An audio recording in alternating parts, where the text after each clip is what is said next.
for letting me talk to you today. I am from South America, from Ecuador. Somebody knows where is Ecuador in South America?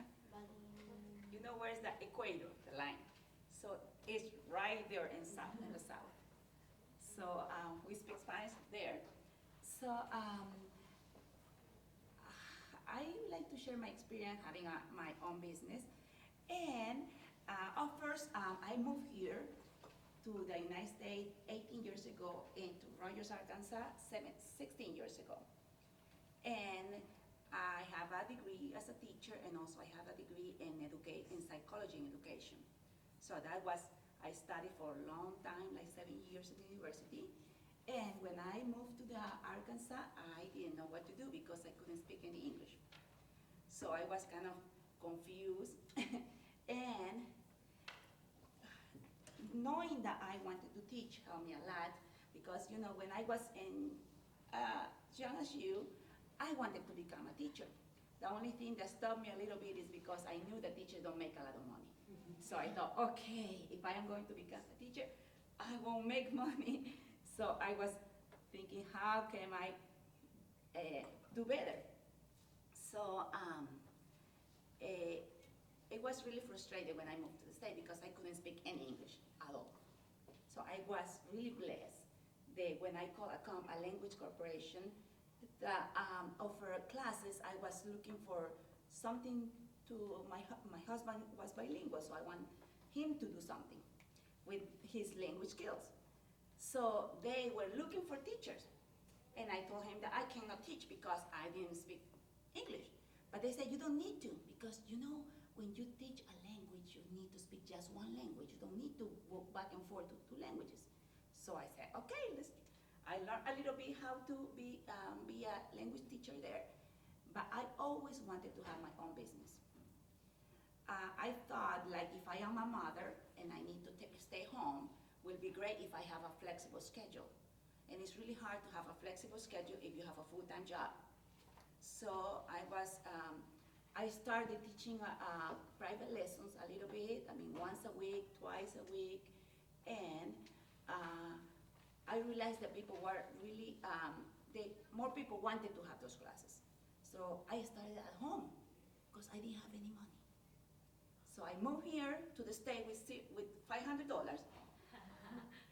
and I didn't have any money, and I didn't speak English. So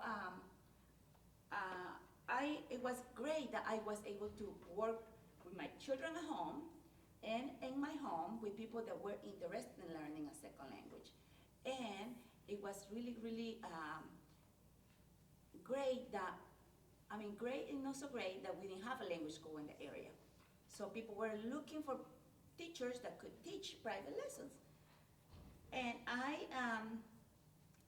I started teaching at home, so later people were calling me more and more and more, and I decided, okay, this is not, I cannot do this anymore at home because more students were coming. So I decided to rent a little place and start school.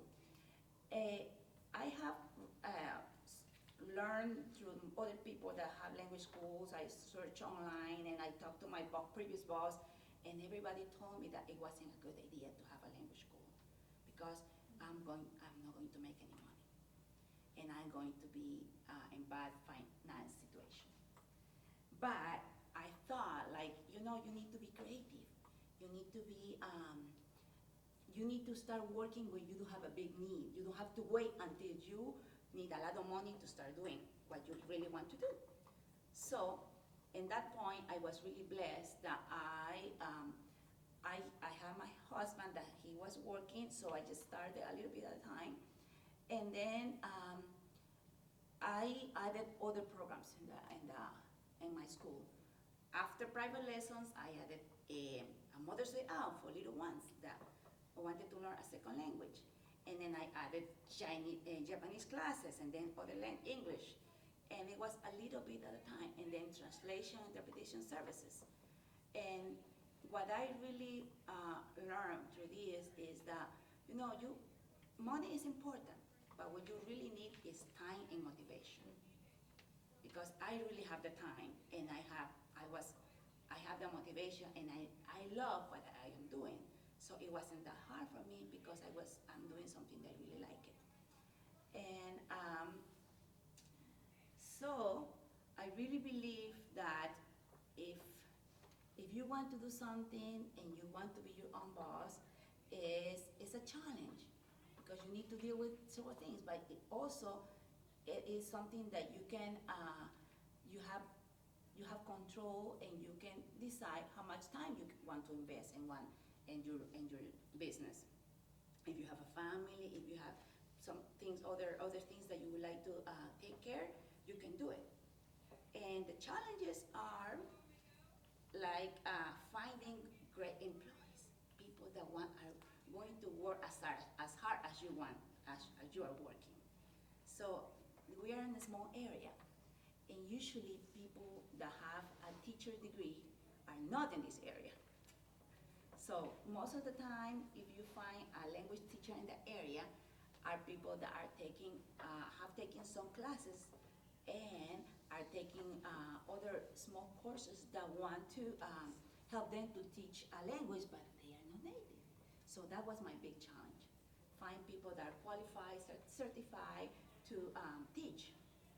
And not just that, but they like to teach and love to do what we are doing. So, and another thing that was a challenge for our school is that, as I told you, teachers don't make a lot of money. So we didn't have a big budget for everything. So our school is a small school, and most of the time people look a building and they got in love with the building. Great facility, and they want to go to a great facility. And that is not our case. We didn't have a great facility, we have a small place, and it's still the same. We're still a small school, but we are really blessed that this year is going to be our 15th anniversary, and we have a lot of support from the community, from some private schools, some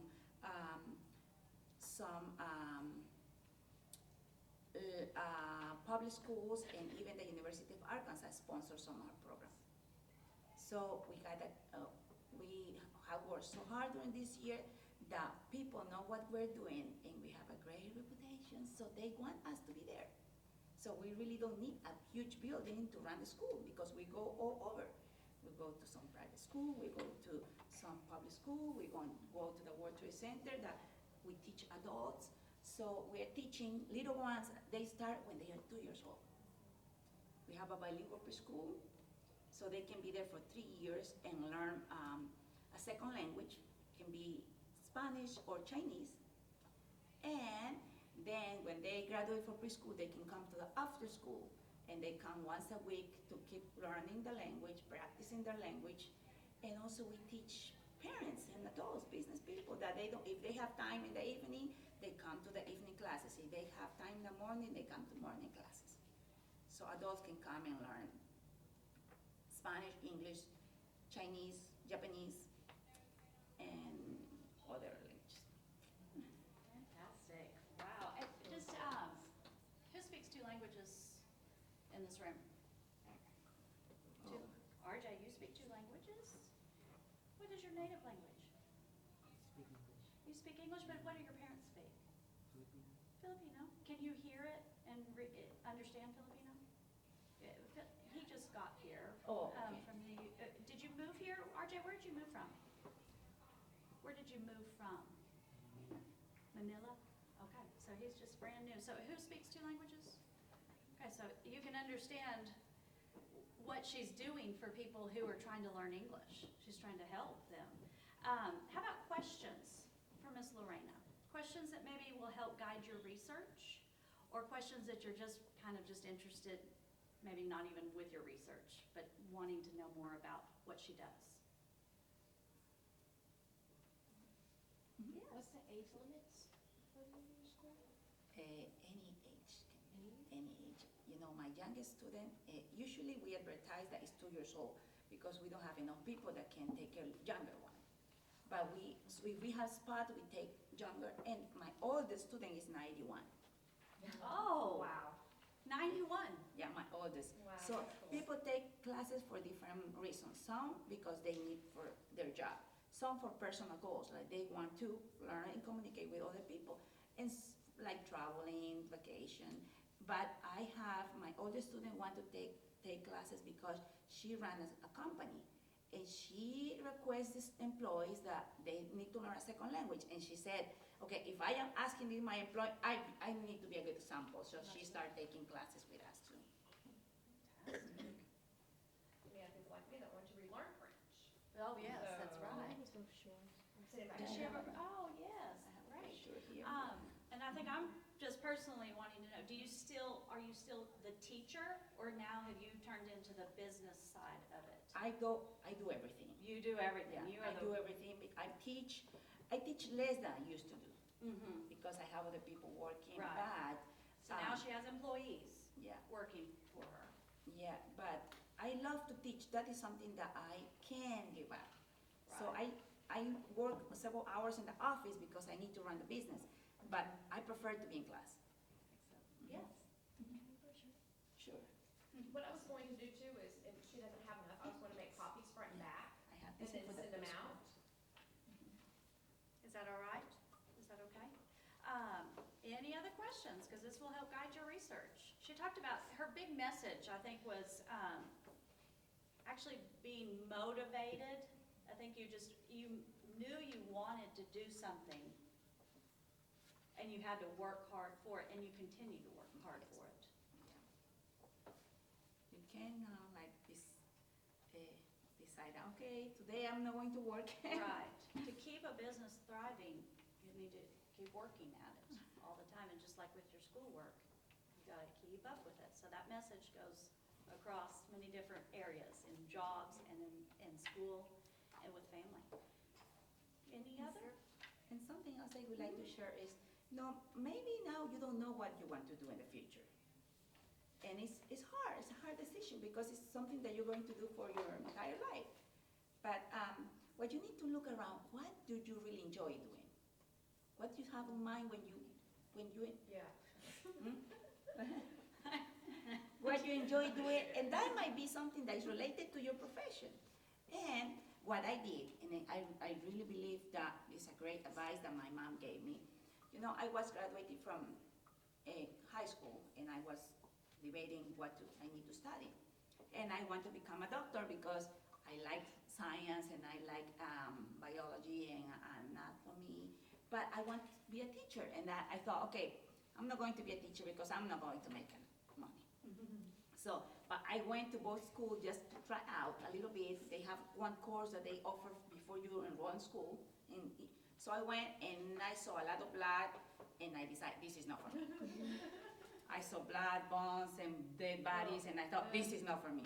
So after I said, okay, teacher, my mom told me, I told her, okay, I need to find a job. And she said, no, your job is to study.